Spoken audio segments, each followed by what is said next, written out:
Matamgi Manipuri Wari channel asubu tabiriba khwai pumnamakpu taramna opaga loinana ikoknona kurumjari ngasi muktaminarasi Eigi Maching Fattabi Nungshibi nipan suba tangka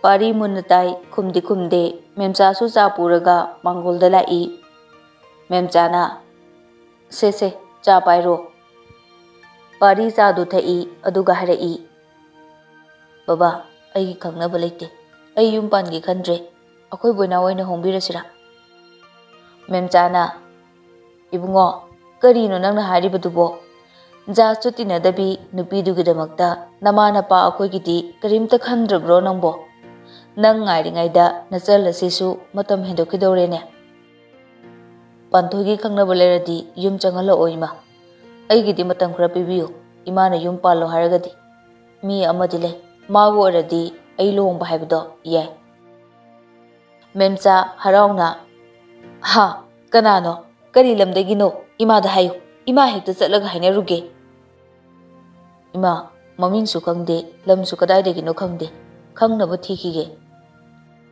maitei roi bungo maitei budi male ima masak tu di maitei mande ado ima akoi panthogi khangnaba leradi yum changhalo o hayo ai ngairanu haibiko nupi gidi matam hendoklabadi fatte adusum haibani singjamaidagi ne hai nupa masado maga thabak pule haigum chu tawi ngai ko nei bungo nursibu nupa su tamba yabro BS nurse ti yabne o pare ibe mada haikrake ado nangi sutina kayang watli loigadaba Sunday da lorane ima ticket tikak lurabro ado ima akoi punsibagi pojai puni haibado langlaga thambiro hoi imaga thawal bazar da hangchitto chatlurase Sunday numitni pariga mamaga loinana boinawgi pojai khara leiba bazar da lai Nungshibi su ichanga mamaga loinana thawal bazar da pot leiba lai Pari di gari parking da park tawruraga mamagi manakta chatkena lakpa tanja duda ichanga Nungshibi-gana nok tana wari saraga cosmetic yomba dukan amada changkhibado uki machinda tapna solai sunari manbiduni ne aside Pari khonglei tuna Nungshibi-ga ichanga chatkibadu tanarai cosmetic dukan duda koyeng yengi leiba udre thibu yaba koiti thi adubu mi chinbanina kadomda chatkibano haiba khangba ngamdre nungaitena dukan dudagi thoklai tombisnana hinjang napi mayamdu lumna thangatpadu ubada nungaitraduna Pari Nungshibi-gi mama tombisnagi manakta changlai ima ai thangbige kadai fau pugadabno ibungo parking asidane aigi chanupi awa thabi laba manba ma leiriye manaw nupi duga kadomda chatkrabano khangde bazar da bulagladi yum hanni khangba janate Pari tombisnagi wahi duda noi tombisna Pari da munna yengi wang chawradana masa mauga phajaradana yengbada mit thumba haibado hek oi ibungo isadi kari lamdagi no mingna kari kauba ima ai hauka daine Pari kawe yumlakti ningthaujam neima tombisna wakal macha amasung khalakli onthokna phajakreda masak nungsiriba wang chawradana sigumba amata ai awa thabi labadugi yaga oibe phanglabadi laima nungaikhranida Pari da amuk harai isadi sakchu phajai maram chu moklamgani yumbu palabro ichabo kari hotnari bai chadia pandri daima ai Indian Army de leye kari no ne dudi bungo Pari noklaga sipai neima isana sipai gi fizol ga serpadudi phajaramgani kadai de no daima yore sidane madugi labidubu aibo maina lakcharanida ado imadi kai lamdaino imadi khangabok dagine aigi gari yore thinjaramagi ma Yanida ibungo. Imagasu kangnarabanina yung kangboy na thilamnage. Ay gari thogdorke ima sida lebiramo. Hoi hoi isa na yadrabanina tongba taredana isagi gari se. Pari gari thogdokpa chatkre tombi sanadi pari bu maya oiningbada lore. Imai pema saitana saki. Asidi aigi yago oijaradi tungai khrani dako. Pari na tombi sanabu yum yongnoba thilli. Ibungo chaga thakisidana. Tanjaduda memchana phone torei pari phone to paikhatli. Ibungo pot leiba lore nang kadai de lege laodana. Oh la age ma. Phone do thamlaga tombisna da harai. Ima ai ima ga bazar da pot leiba lakpane akoi ima do ngai lere hai. Nomo matang sabada korake saunu ko ima. Kaidida chalo gari do yenga ga thauko. Hoi ma. Pari na chatkibadu nomi toraga yenglaga lehui tombisna do. Pari hek chatkibaga auto dagi nungsibiga isanga kumlai. Hek kumakpaga nungsibido mamada laklaga cherei. Ima nang si sono pachana thungba mine. Aina ngairamu haiba mafamduda leitana kadaida chatkeba. Is kaya aduna yengun he. Hai lamgi sa ania. Noi ni ne bazar du sagol sadana koi chen dana leibado ngai nga maktabadagi yum da hek lakthokpa.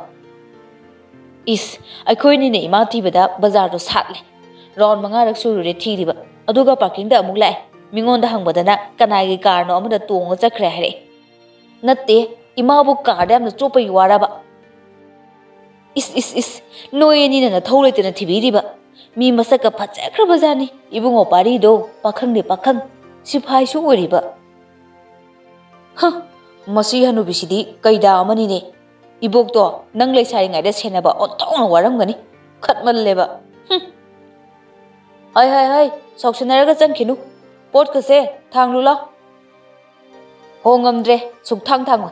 Nangi huji khangnarakpa boyfriend do ada thangallo.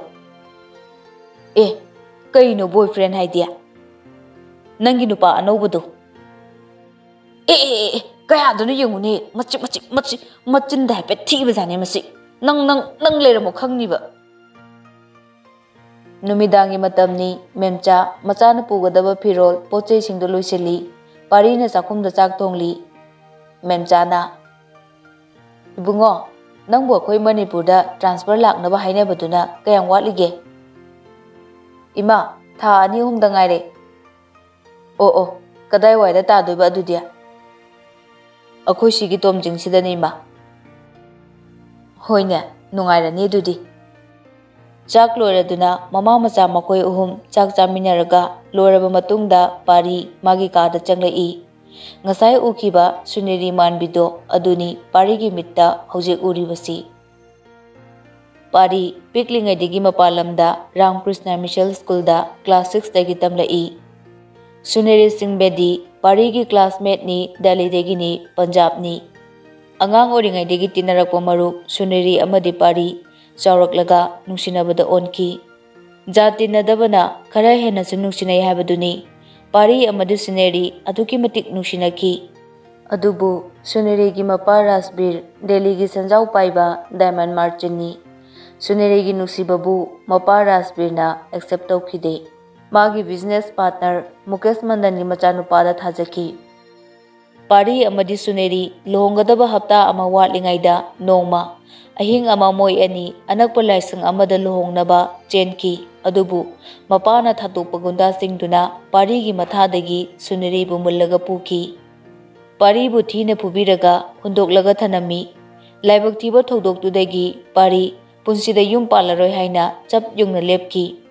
Matik chabi nupi kaya ama pari da marriage proposal laki adubu khudingmak to reject tawki Nungshibiga Suneriga slightly similar oi khetnaba haibabu Suneri na kulai kuchu oi mi wang sawi masam webi oi aduga Nungsibina mi ngawi piktak chengtak tawi magul lei masam tingi punsida thamoi sengna nungsijakiba misak amagi saktam manba misak ama uba matamda Hanagom nungsiba thainagi thodok ningsingba haibase masana tabani Parisu adu mangai. Yum palaroi lejarabani adubu nungsibi urubadagi mayol kangluraba nungsiba yening tha lakpagum tauri. Adubu khwaidagi lubadi parina nungsibi kanano kadaidagino amata khangde. Maming leifam khangdaba mi amabu thiba haibasi araiba natte. Mathangi numita pari Kasmigi damakta Imphal thadokre. Posting mapamda joint report piramlaga manaw nupa boinawgi pochai thimbirami. Somdana hainakibagi matung ina parigi machanupi panthoi mangol karakle luhongbagi matam lepnaraduna waroi pot pukre. December gi date 10 da luhongba haina matam lepnari. Pari su thawalgi tomjingda leiba second AR da transfer lae. Boinaw su Ahmedabad da IIM tawre. Mahak nungsibibu nomata kaukhiba leite adubu magi manglam chatki maral kharana amadi nungsibigi wahai kharana nungsibibu pau phawba ngamkhide. Maduna maram oiraga machegi lohongba yawba lakpadasu nungsibigi manakda lakning lakpa ngamkhide. Mache su lohongkre boinaw su machegi chakouba nonganbaga hostel da chatkre. Pari posting lakpa tha pharakle. Somdana ichenga nungsibiga yenakhagi darida wari sanari. Cheto handakti thabalgi sel kaiba chatpado yausiko lesabi yamdeba. As ai tallida. Yare khange isai phangi chatte lila phangi chatte nang bang churga sum leige hairo. Mani su thabak chathoklubadagi yumda halai. Manina Icha tombi anina sanariba wari dubu kari wari no. Bacho Cheton se handakti thabalgi sel kaiba chatchen horamine. Nache tombu sari selaga thabal chonganba ngamlaba bachongna nang bulupa lising ama pigani. Asing bairo bacho. Asing baini ne. Nungsibina. As ba ai talleba. Icha na maitegi phanek mayek nabi phajabaduga sari duga selaga lampakta thabal chongbado babasu yeninge. Ichancho amuk yausilai. Aduni cheto. Yauseba ko. Hohe. Nungaijai. Ado horen numidang waramda jebin da hoida punse haina kibaneba chalusiko. Ko cheto. Hoiba. Numidang waramni Bindia nungsibigi lekai mamanabini lekai gi leisabi mayam Bindia koida pulli thabalgi wa khanabagi. Bindiana. Welcome new member Nungshibi. Sis wari gadi. Ado handaki thabal se kam dosige sel kaibana kaidongaidegi hausige. Mamanabi mayam maraktegi amana amuk harai. Hayengdegi hekta horase. Hayengdegi hause harise kanadegi khomba hause haino. Sumaina tawrase kendragi MLA da paw hana haikrase aduga lekai gi member adagidi akoi khungi pradhan su ahumna konbanina pradhan singchu hairase yumthongi su khairase sorok su thori thatase adagidi atai su nungsibi su magi mot phongdorei sumaina oina tawrasine Thawal Bazar adagidi akoi bazar gi dukan pareng aduga tomjingda leiriba Assam Rifle se sisu sel khaise amat lemna tharuse apang bu khaise hoine ado Assam Rifles na busel pirakadro sahi kudingi mela ground gi lisabi sing do kemta wade moide army sing duna loide puthok bi haye akhoi imanebi ama yawe aduna tambane handak so haini haibane yaine adude moigi siyoga measure ga do invite tawsela ona aduga selfie hanseba maya maraktagi mamanabi amana harai akhoi de amata lemna thagum je sida leire he kanagi CD STO SP adagidi IRB lerising do loine khaise ado thabal se bai bai soidrobo hoi marak sida sel suna bo honase as sel se kitang lemadi nungai ni da picnic chatnaba ado akhoi nipan se nangamgodro yauri mi sing sina ama asawo mi sing duda wa hebedi kanana haidori ichanna is adugibu mayam pulap haminase akhoi cheton maina haijani mathangi numit ni lesabi mayam pulaga sel khaiba hokre Nungshibi mamangdagi adugumbadu yaujaraktabani aduna madi nungaibada loikre. Yum halasiga yade nupi mayam punba hairedana. Nupa amata makoigi mamangda tubat chamaga chatpa ngamde makoi mayam changdana laknabada kanagi dukan amataga khakte sel khaibada. MLA gi sel do akoi babada piraklage hai adugidi matha saningai leitre mayam sel su 19,000 muk surakle adu mayam sorok thatpa horasira. Date 29, 30 aduga thabalgi ayukto adu ngaktang thatse aduga hayingsina Assam Rifles ta chatlase yabro. Nungshibi na khumlai hoi domaina torase ado application ama ise haidi major CEO do mayang oramni ba aduna application ama hapse phajana ba. Hoi domaina torase akhoi di sel phangaga lore application duna Nungshibi nangna iro hayeng anta thongnara uko kaungnadabi pung 8 da punse. Hoi aduna parani ado numita silakadore ngasigidi yum changnarase mayam mayum da changnakre ichanga Nungshibiga su changlai jeto nungaitra sumaina mayam punba yawbase as aidi nahandagi hawdabase chaida. Mathangi numitni hainakiba pungsingduda mayam pulle auto da lesabi singdu loina kakhatnare sel khaiba chatnaba. Aidi thadi thajakrideda mayang arikpa singdudagi sel phangakani habase phangdrasu mahotni kaino bazar changaga tap taina chathoklaga lore kaino ado Nungshibi nang application du porakpura pore Assam Rifles ki main gate to the gari do khami as tandi talliya changdu se yare he kibudu utkano maitai su leramni kaino ado Nungshibi wadi nang ngangno ko nang ngangna ba hayeba hoiba gate ta santri taramba singdu maitai macha su yarami ijan mayam bu kari lerage da akhoi thabalgi donation lakpane o noina dause yadi yai he ngasi di major su CEO su thabak loina kombane major gi da hana chango sidagi khar kakhatlo adugo right te leiriba office pareng duda major gi ka leibane ada chango. Thank you dada.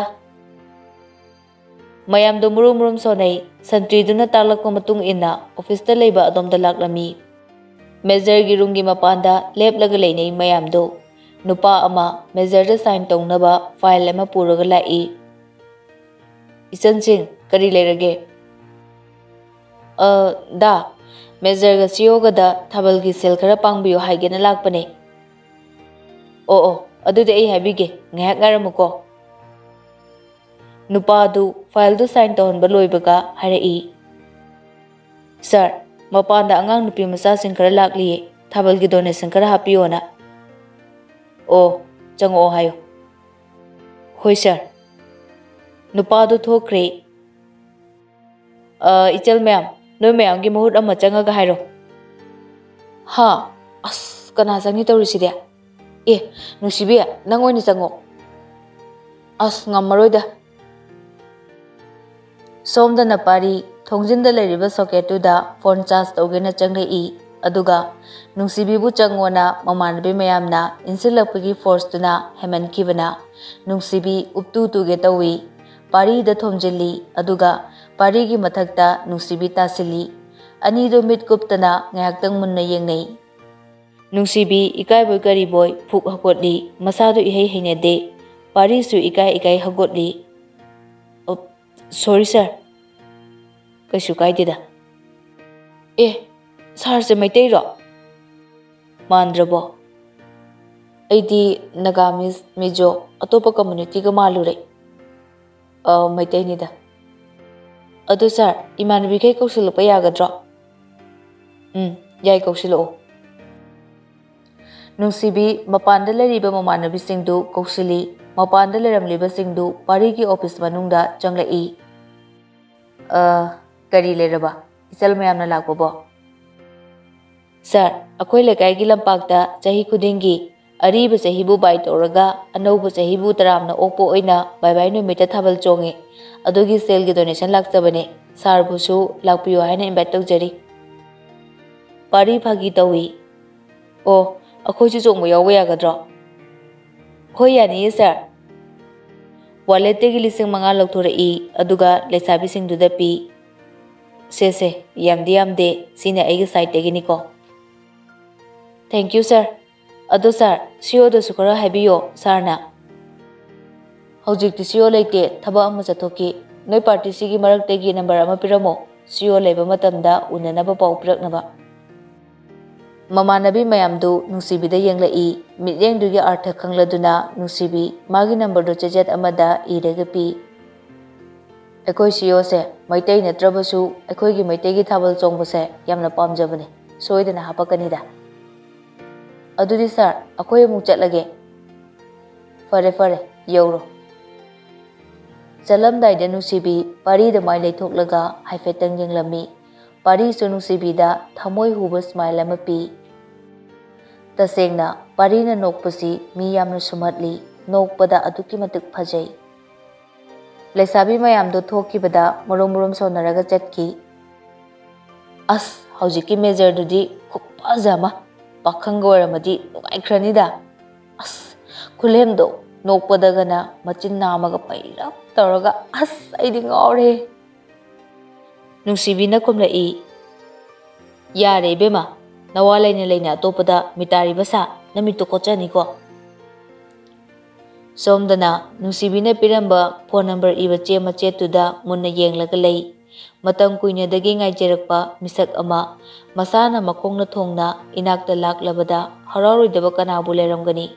ꯄꯥꯔꯤꯁꯨ ꯑꯗꯨ ꯃꯉꯥꯏ꯫ ꯃꯩꯊꯣꯡꯗ ꯃꯣꯃꯣꯟ ꯅꯣꯛꯆꯩ ꯅꯨꯡꯁꯤꯕꯤꯅ ꯄꯤꯔꯝꯕ ꯅꯝꯕꯔꯗꯨ ꯌꯦꯡꯂꯒ, ꯑꯗꯨꯒ ꯃꯆꯤꯟꯗ ꯇꯞꯅ ꯁꯣꯜꯂꯤ꯫ ꯃꯤꯡꯒ ꯁꯛꯀ ꯆꯥꯅꯩ, ꯃꯁꯛꯁꯨ ꯌꯥꯝꯅ ꯅꯨꯡꯁꯤ, ꯌꯥꯝ ꯀ꯭ꯌꯨꯠ ꯑꯣꯏ꯫ ꯀꯃꯥꯟꯗꯦꯟ ꯑꯣꯐꯤꯁꯔ ꯂꯩꯅ ꯃꯦꯖꯔ ꯄꯥꯔꯤꯅ ꯂꯩꯇꯦ ꯍꯥꯏꯖꯤꯟꯈꯤ꯫ ꯆꯥꯟꯁꯇꯤ ꯃꯦꯖꯔꯁꯨ ꯐꯖꯅ ꯂꯧꯕ ꯍꯩꯔꯤ꯫ ꯁꯤꯑꯣ ꯂꯩꯇꯦ ꯍꯥꯏꯕꯒꯤ ꯅꯃꯥꯗ ꯂꯧꯍꯧꯕ ꯐꯣꯟ ꯅꯝꯕꯔ ꯏꯁꯥ ꯏꯊꯟꯇꯒꯤ ꯑꯣꯏꯖꯕ ꯊꯤꯕ ꯇꯥꯔꯗ꯭ꯔꯥ?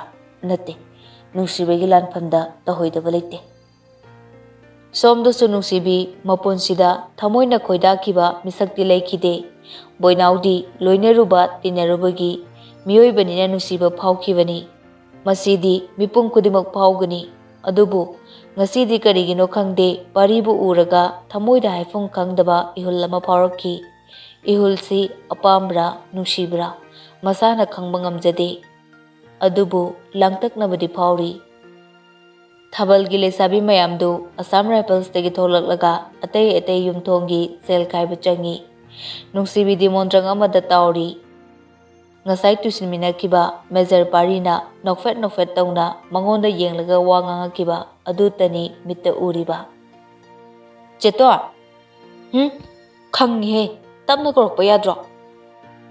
ꯑꯦ, ꯅꯪꯗꯤ ꯃꯤꯠ ꯄꯥꯡꯅ ꯃꯪꯂꯤꯔꯣ ꯍꯥ? ꯅꯠꯇꯦꯍꯦ, ꯅꯪꯁꯨ꯫ ꯃꯌꯥꯝꯅ ꯋꯥꯔꯦ, ꯌꯨꯝ ꯆꯪꯅꯔꯁꯦ ꯍꯥꯏꯅꯔꯤꯁꯦ ꯇꯥꯗ꯭ꯔꯕꯣ ꯅꯪꯕꯣ? ꯇꯥꯏꯍꯦ, ꯌꯥꯝ ꯉꯥꯡꯈ꯭ꯔꯦꯗ꯫ ꯅꯨꯃꯤꯗꯥꯡꯒꯤ ꯃꯇꯝꯅꯤ꯫ ꯅꯝꯕꯔ ꯈꯪꯗꯕ ꯑꯃꯒꯤ ꯐꯣꯟ ꯂꯥꯛꯏ ꯅꯨꯡꯁꯤꯕꯤꯗ꯫ ꯅꯝꯕꯔ ꯈꯪꯗꯕ ꯑꯃꯒꯤ ꯀꯣꯜ ꯂꯥꯛꯄꯗꯨꯗ ꯃꯊꯟꯇ ꯁꯣꯜꯂꯤ꯫ ꯀꯔꯝꯕ ꯁꯣꯅꯣꯅꯣ ꯁꯤꯅ? ꯃꯗꯨꯒꯤ ꯚꯥꯏꯔꯁ ꯄꯥꯝꯍꯩꯕꯗꯣ ꯑꯃꯨꯛ ꯑꯣꯏꯔꯝꯗꯅꯅꯦ꯫ ꯁꯣꯟꯅ ꯐꯣꯟꯗꯨ ꯔꯤꯁꯤꯞ ꯇꯧꯏ꯫ ꯍꯜꯂꯣ? ꯍꯜꯂꯣ, ꯁꯤꯁꯦ ꯊꯥꯕꯜꯒꯤ ꯂꯩꯁꯥꯕꯤꯁꯤꯡꯗꯨꯅꯤꯀꯣ? ꯑꯧ, ꯃꯥꯅꯦ, ꯀꯅꯥꯅꯣ ꯁꯣꯝꯕꯣ? ꯃꯦꯖꯔ ꯄꯥꯔꯤꯅꯦ꯫ ꯅꯨꯡꯁꯤꯕꯤ ꯁ꯭ꯋꯥꯏ ꯂꯥꯎꯏ ꯄꯥꯔꯤꯅꯦ ꯍꯥꯏꯕꯗꯨꯗ꯫ ꯍꯥ, ꯁꯥꯔ, ꯍꯌꯦꯡꯁꯦ ꯉꯁꯥꯏ ꯂꯥꯛꯄ ꯃꯇꯝꯗꯨꯗ ꯂꯥꯛꯑꯣ, ꯁꯤꯑꯣꯗꯁꯨ ꯋꯥꯔꯤ ꯁꯥꯔꯕꯅꯦ ꯑꯩꯅ꯫ Thank you so much sir. Thank ꯌꯨꯗꯣ ꯈꯔ ꯋꯥꯠꯂꯤꯀꯣ? ꯐꯔꯦ, ꯊꯝꯃꯒꯦꯀꯣ, good night. Good night sir. ꯇꯁꯦꯡꯕꯗꯤ ꯄꯥꯔꯤ ꯐꯣꯟꯗꯣ ꯊꯝꯅꯤꯡꯗꯕꯅꯤ, ꯑꯗꯨꯕꯨ ꯋꯥꯔꯤ ꯃꯈꯥ ꯁꯥꯔꯨꯔꯕꯗꯤ ꯅꯨꯡꯁꯤꯕꯤꯅ ꯀꯔꯤ ꯈꯟꯈꯤꯗꯒꯦ ꯈꯟꯗꯨꯅ ꯊꯝꯕꯅꯤ꯫ ꯁꯣꯝꯗꯁꯨ ꯅꯨꯡꯁꯤꯕꯤ ꯍꯥꯏꯐꯝ ꯈꯪꯗꯅ ꯃꯁꯥꯗꯣ ꯂꯩ꯫ ꯕꯥꯏ ꯅꯨꯃꯤꯠꯅꯤ꯫ ꯂꯩꯀꯥꯏꯒꯤ ꯄꯥꯈꯪꯁꯤꯡꯗꯨꯅ ꯊꯥꯕꯜ ꯆꯣꯡꯒꯗꯧꯔꯤꯕ ꯂꯝꯄꯥꯛꯇꯨ ꯁꯤꯠ ꯁꯦꯡꯂꯤ꯫ ꯂꯩꯁꯥꯕꯤꯁꯤꯡꯗꯨꯅ ꯁꯣꯔꯣꯛ ꯊꯧꯔꯤ ꯊꯠꯂꯤ꯫ ꯋꯥ ꯌꯨꯡꯕ ꯍꯧꯈ꯭ꯔꯦ ꯂꯝꯄꯥꯛꯇ, ꯃꯩ ꯊꯥꯡꯒꯠꯄꯁꯨ ꯍꯧꯈ꯭ꯔꯦ꯫ ꯉꯥꯏꯍꯥꯛ ꯂꯩꯔꯒ ꯗꯣꯟ ꯊꯤꯟꯕꯁꯨ ꯍꯧꯔꯦ꯫ ꯂꯩꯁꯥꯕꯤꯁꯤꯡꯁꯨ ꯃꯆꯨꯝ ꯇꯥꯕ ꯃꯈꯩ ꯀꯦꯅꯔꯤ ꯊꯥꯕꯜ ꯆꯣꯡꯕꯒꯤꯗꯃꯛ꯫ ꯃꯥꯏꯛꯇ ꯂꯥꯎꯊꯣꯛꯄ ꯍꯧꯔꯛꯏ꯫ ꯍꯜꯂꯣ, ꯂꯩꯀꯥꯏ ꯑꯁꯤꯒꯤ ꯂꯩꯁꯥꯕꯤꯁꯤꯡ, ꯃꯥꯌꯦꯛꯁꯤꯅ ꯀꯧꯕ ꯇꯥꯕ ꯃꯐꯝꯗ ꯂꯩꯔꯒꯗꯤ ꯊꯥꯕꯜ ꯍꯧꯅꯕ ꯁꯦꯝ ꯁꯥꯕ ꯂꯣꯏꯖꯔꯦ ꯌꯥꯔꯒꯗꯤ ꯊꯣꯛꯄꯤꯔꯛꯅꯕ ꯍꯥꯏꯖꯔꯤ ꯃꯔꯝꯗꯤ ꯏꯔꯥꯡ ꯐꯠꯇꯕꯅꯤꯅ ꯉꯟꯅ ꯍꯧꯔꯒ ꯉꯟꯅ ꯂꯣꯏꯁꯤꯟꯅꯕ ꯍꯥꯏꯖꯔꯤ ꯅꯨꯡꯁꯤꯕꯤꯁꯨ ꯃꯅꯝ ꯀꯦꯕꯤꯔꯤ ꯏꯆꯟꯁꯨ ꯀꯦꯕ ꯂꯣꯏꯔꯒ ꯅꯨꯡꯁꯤꯕꯤꯕꯨ ꯉꯥꯏꯔꯤ ꯆꯦꯇꯣꯟ ꯃꯤ ꯂꯣꯏꯅ ꯊꯣꯛꯅꯔꯝꯃꯅꯤꯌꯦ ꯂꯣꯏꯁꯤꯜꯂꯣ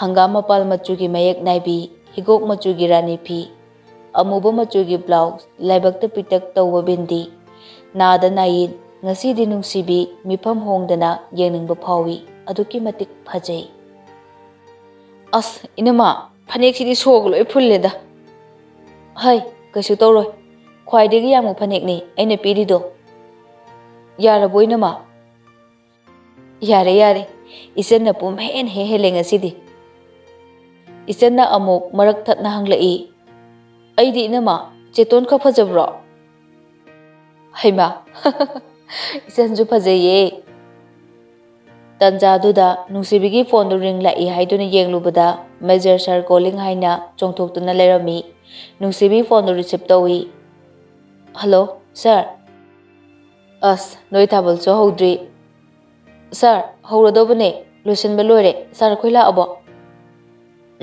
ꯂꯥꯛꯑꯦ ꯀꯅꯥ ꯀꯅꯥ ꯂꯥꯛꯏꯅꯣ ꯁꯥꯔ ꯁꯤꯑꯣꯅꯦ ꯑꯩꯅꯦ ꯑꯗꯨꯒ ꯑꯇꯩ ꯑꯥꯔꯃꯤ 3ꯒ ꯁꯤꯚꯤꯜꯗ ꯂꯥꯛꯑꯦꯗ ꯑꯗꯣ ꯁꯥꯔ ꯍꯣꯔꯦꯟ ꯊꯥꯕꯜ ꯆꯣꯡꯕ ꯌꯥꯎꯁꯤꯀꯣ ꯑꯩꯗꯤ ꯍꯩꯇꯦꯍꯦ ꯑꯩꯁꯨ ꯌꯥꯝꯅ ꯍꯩꯇꯤꯌꯦ ꯑꯗꯨ ꯑꯣꯏꯔꯁꯨ ꯑꯗꯨꯝ ꯆꯣꯡꯁꯦꯕ ꯍꯣꯏ ꯍꯣꯏ ꯊꯣꯛꯂꯛꯅꯕ ꯇꯧꯔꯣ ꯏꯆꯟꯒ ꯅꯨꯡꯁꯤꯕꯤꯒ ꯊꯣꯛꯂꯛꯄꯗꯨ ꯃꯌꯥꯝ ꯄꯨꯝꯅꯃꯛ ꯃꯤꯠ ꯀꯨꯞꯇꯅ ꯌꯦꯡꯅꯩ ꯉꯁꯤꯗꯤ ꯃꯆꯤꯟ ꯃꯅꯥꯎ ꯑꯅꯤꯁꯦ ꯑꯗꯨꯛꯀꯤ ꯃꯇꯤꯛ ꯐꯖꯩ ꯃꯤꯐꯝ ꯍꯣꯡꯅꯤꯡꯗꯕ ꯃꯈꯩ ꯃꯦꯖꯔ ꯄꯥꯔꯤꯁꯨ ꯃꯤꯠ ꯀꯨꯞꯇꯅ ꯅꯨꯡꯁꯤꯕꯤꯗ ꯌꯦꯡꯖꯩ ꯂꯣꯟꯅ ꯂꯣꯟꯅ ꯅꯨꯡꯁꯤꯕꯤꯁꯨ ꯄꯥꯔꯤꯗ ꯍꯨꯔꯥꯟ ꯍꯨꯔꯥꯟ ꯌꯦꯡꯉꯤ ꯅꯨꯡꯁꯤꯕꯤ ꯄꯥꯔꯤꯒꯤ ꯃꯅꯥꯛꯇ ꯆꯪꯂꯛꯂꯒ ꯍꯥꯏꯔꯛꯏ ꯁꯥꯔ ꯊꯥꯕꯜ ꯆꯣꯡꯁꯦ ꯌꯥꯎꯔꯨꯔꯣ ꯑꯩ ꯀꯣꯟꯅ ꯄꯥꯏꯔꯛꯀꯦ ꯍꯣꯏ ꯑꯗꯨꯗꯤ ꯌꯥꯎꯔꯨꯔꯒꯦ ꯁꯥꯔ ꯅꯨꯡꯁꯤꯕꯤꯒ ꯏꯆꯜꯒ ꯕꯤꯟꯗꯤꯌꯥꯗ ꯊꯠꯂꯒ ꯊꯥꯕꯜ ꯄꯥꯏꯈ꯭ꯔꯦ ꯁꯤꯑꯣꯗꯨꯅ ꯄꯥꯔꯤꯗ ꯍꯪꯂꯛꯏ ꯃꯦꯖꯔ ꯑꯁꯤꯕꯨ ꯃꯦꯖꯔꯒꯤ ꯒꯔꯜꯐ꯭ꯔꯦꯟꯂꯣ ꯅꯣ ꯁꯥꯔ ꯃꯁꯛꯁꯦ ꯌꯦꯡꯕꯗ ꯌꯥꯝꯅ ꯅꯨꯡꯁꯤ ꯅꯈꯣꯏ ꯑꯅꯤꯁꯨ ꯌꯥꯝꯅ ꯆꯥꯅꯩ ꯁꯤꯒꯤ ꯐꯖꯈ꯭ꯔꯕ ꯇꯟꯖꯥꯁꯦ ꯃꯥꯡꯍꯟꯒꯅꯨ ꯃꯦꯖꯔ ꯄꯥꯔꯤ ꯏꯀꯥꯏꯔꯞ ꯇꯧꯅ ꯅꯣꯛꯏ ꯂꯩꯁꯥꯕꯤ ꯈꯔꯅ ꯊꯥꯕꯜ ꯆꯣꯡꯁꯦ ꯍꯥꯏꯗꯨꯅ ꯄꯥꯔꯤꯒ ꯁꯤꯑꯣꯒ ꯈꯨꯠ ꯄꯥꯏꯔꯒ ꯆꯤꯡꯊꯣꯛꯈꯤ ꯄꯥꯔꯤꯒ ꯅꯨꯡꯁꯤꯕꯤꯒ ꯃꯔꯛꯇ ꯃꯤ 3 ꯊꯠꯂꯒ ꯂꯩ ꯄꯥꯔꯤ ꯅꯨꯡꯁꯤꯕꯤꯗ ꯂꯣꯟꯅ ꯂꯣꯟꯅ ꯌꯦꯡꯉꯤ ꯅꯨꯡꯁꯤꯕꯤꯁꯨ ꯌꯦꯡꯊꯣꯔꯛꯄ ꯈꯨꯗꯤꯡꯒꯤ ꯁ꯭ꯃꯥꯏꯜ ꯇꯧꯏ ꯑꯅꯤꯁꯦ ꯐꯣꯡꯗꯣꯛꯇꯅ ꯅꯨꯡꯗ ꯆꯥꯛꯅꯕ ꯍꯥꯏꯕꯗꯨ ꯑꯣꯏꯔꯦ ꯄꯥꯔꯤ ꯀꯔꯤ ꯈꯜꯂꯛꯂꯕꯅꯣ ꯈꯪꯗꯦ ꯄꯥꯏꯔꯝꯕ ꯈꯨꯗꯥꯡꯗꯨ ꯊꯥꯗꯣꯛꯂꯒ ꯅꯨꯡꯁꯤꯕꯤꯗ ꯄꯥꯏꯕ ꯆꯪꯂꯛꯏ ꯑꯝꯇ ꯄꯥꯏꯖꯒꯦꯗꯅ ꯅꯨꯡꯁꯤꯕꯤꯗ ꯄꯥꯏꯔꯝꯂꯕ ꯃꯤꯗꯨꯅ ꯈꯨꯝꯂꯛꯏ ꯉꯥꯛꯇꯪ ꯂꯩꯔꯒ ꯄꯥꯏꯕꯤꯌꯨ ꯅꯨꯡꯁꯤꯕꯤꯅ ꯑꯃꯨꯛ ꯍꯥꯏꯔꯛꯏ ꯁꯥꯔ ꯌꯥꯅꯤꯌꯦ ꯄꯥꯏꯌꯣ ꯅꯨꯡꯁꯤꯕꯤꯗ ꯄꯥꯏꯔꯤꯕ ꯅꯨꯄꯥ ꯑꯗꯨꯅ ꯅꯨꯡꯁꯤꯕꯤꯒꯤ ꯈꯨꯠꯇꯣ ꯀꯟꯅ ꯄꯥꯏꯁꯤꯟꯈꯤꯕꯅ ꯃꯔꯝ ꯑꯣꯏꯔꯒ ꯅꯥꯟꯊꯣꯛꯄ ꯉꯝꯗ꯭ꯔꯦ ꯑꯩꯁꯨ ꯄꯥꯏꯗ ꯉꯥꯏꯔꯤ ꯉꯥꯛꯇꯪ ꯂꯩꯔꯒ ꯄꯥꯏꯌꯨ ꯀꯩꯅꯣ ꯅꯨꯡꯁꯤꯕꯤ ꯈꯨꯠꯇꯨ ꯐꯠ ꯀꯟꯊꯣꯛꯏ ꯑꯗꯨꯒ ꯄꯥꯔꯤꯒꯤ ꯈꯨꯠꯇꯨ ꯄꯥꯏꯔꯒ ꯆꯤꯡꯁꯤꯜꯂꯤ ꯅꯨꯄꯥꯗꯨ ꯏꯀꯥꯏꯕꯣꯏ ꯀꯔꯤꯕꯣꯏ ꯂꯩꯍꯧꯏ ꯋꯥꯗꯤ ꯉꯥꯡꯅꯗꯦ ꯑꯅꯤꯗꯣ ꯑꯗꯨꯕꯨ ꯊꯃꯣꯏꯗꯗꯤ ꯄꯥꯎ ꯐꯥꯎꯅꯈ꯭ꯔꯦ ꯉꯥꯏꯍꯥꯛ ꯂꯩꯔꯒ ꯑꯅꯤꯗꯨ ꯋꯥꯔꯤ ꯁꯥꯅ ꯁꯥꯅ ꯊꯥꯕꯜ ꯆꯣꯡꯂꯛꯄꯗꯨ ꯇꯣꯝꯕꯤꯁꯅꯥꯅ ꯎꯔꯦ ꯇꯣꯝꯕꯤꯁꯅꯥꯅ ꯋꯥꯈꯜ ꯈꯜꯂꯤ ꯑꯁꯤꯒꯤ ꯅꯨꯄꯥ ꯃꯆꯥ ꯑꯁꯤ ꯑꯩꯕꯨ ꯀꯗꯥꯏꯗꯅꯣꯃ ꯎꯈ꯭ꯔꯒꯨꯝ ꯇꯧꯏꯗ ꯉꯥꯏꯍꯥꯛꯇꯪ ꯂꯩꯕꯒ ꯄꯨꯡ 12 ꯇꯥꯒꯗꯕ ꯃꯤꯅꯤꯠ 3 ꯋꯥꯠꯂꯤꯉꯩꯗ ꯊꯥꯕꯜ ꯉꯥꯏꯍꯥꯛ ꯂꯦꯞꯄꯤ ꯃꯌꯥꯝ ꯇꯨꯃꯤꯟꯅ ꯂꯩꯅꯩ ꯄꯨꯡ 12 ꯆꯞ ꯆꯥꯅ ꯇꯥꯕꯒ ꯍꯦꯄꯤ ꯅ꯭ꯌꯨ ꯏꯌꯔ 2021 ꯍꯥꯏꯅ ꯂꯥꯎꯔꯛꯏ ꯊꯥꯕꯜ ꯃꯐꯝꯗ ꯂꯩꯔꯝꯕ ꯃꯌꯥꯝꯗꯨ ꯕꯣꯝꯕ꯭ꯂꯥꯕꯨ ꯊꯥꯕꯋꯣ ꯂꯥꯎꯕꯋꯣ ꯇꯧꯔꯒ ꯃꯌꯥꯝ ꯄꯨꯂꯞ ꯂꯥꯡꯉꯤ ꯄꯥꯔꯤꯅ ꯍꯦꯄꯤ ꯅ꯭ꯌꯨ ꯏꯌꯔꯁꯨꯅꯦ ꯁꯣꯔꯤ ꯅꯨꯡꯁꯤꯕꯤ ꯍꯦꯄꯤ ꯅ꯭ꯌꯨ ꯏꯌꯔ ꯁꯥꯔ ꯑꯆꯥꯄꯣꯠ ꯂꯩꯕꯤꯒꯦ ꯂꯥꯛꯑꯣ ꯌꯥꯅꯤꯗ ꯁꯥꯔ ꯂꯩꯒꯦ ꯂꯥꯛꯑꯣ ꯁꯥꯔ ꯑꯩꯈꯣꯏ ꯃꯥꯍꯣꯏꯁꯨ ꯁꯤꯗ ꯂꯩꯌꯦ ꯃꯁꯛ ꯈꯪꯅꯧꯋꯣ ꯁꯥꯔ ꯍꯣꯏ ꯅꯨꯡꯁꯤꯕꯤꯒ ꯄꯥꯔꯤꯒ ꯑꯆꯥꯄꯣꯠ ꯂꯩꯔꯒ ꯅꯨꯡꯁꯤꯕꯤꯒꯤ ꯃꯃꯥꯒꯤ ꯃꯅꯥꯛꯇ ꯂꯥꯛꯏ ꯂꯩꯀꯥꯏꯒꯤ ꯃꯅꯝ ꯃꯁꯤꯡꯅ ꯅꯨꯡꯁꯤꯕꯤꯗ ꯅꯣꯏ ꯑꯅꯤ ꯆꯥꯅꯩ ꯍꯥꯏꯅ ꯏꯪꯒꯤꯠ ꯇꯧꯔꯛꯄꯁꯨ ꯌꯥꯎꯏ ꯅꯨꯡꯁꯤꯕꯤꯅ ꯏꯃꯥ ꯑꯩꯅ ꯍꯥꯏꯕ ꯁꯥꯔꯗꯣ ꯇꯣꯝꯕꯤꯁꯅꯥ ꯃꯅꯤꯡꯗ ꯑꯣꯜꯂꯒ ꯋꯥꯔꯤ ꯁꯥꯟꯅꯔꯝꯕꯗꯨ ꯃꯆꯥꯅꯨꯄꯤꯅ ꯀꯧꯔꯛꯄꯗꯨꯗ ꯂꯩꯊꯣꯔꯛꯏ ꯇꯣꯝꯕꯤꯁꯅꯥꯕꯨ ꯎꯕꯗ ꯄꯥꯔꯤꯅ Ima. Haima, ibungo pariya. Kana lakpa ijadi. Akoi sara magalakpane. Sak charaklabro nangbo. Tombi sanaga pariga wari saraga laikre nungshibiga ukidre parido nungshibi de ingak ngai wakal da khalli. Akoi magi new boyfriend sidi sar pari se ore. Tombi sanana ibungo aige awathabi laba haido sine. Pari tombi sanagi wahiduna no aduga haira Kaide laba noda asuk yamna phajari sibu. Nungsibina Sarga koi maga hana khangnabro haise. Tombi sanana kumla Aibu yum phawba thimbirakpa ibungo do sine. Parina amuk haira Aiga imagadi hana tinakre. Asumna numitu yamna nungaiki. Pung ama adwaida thabal loisili. CEO di hankre army aniga aduga maitei nupa amaga pariga dilehawi. Wa sidokpaga yaubi parido. Loiraga nungsibi hoibu mayum phawba thinbi parina. Nungsibigi mama manama madom chakoiga pariga chu sakhang makhangnari. Tombi sanade hanadagi kharaga pamaga leibane madi haraupana loikre. Machaga koinari boiningdana.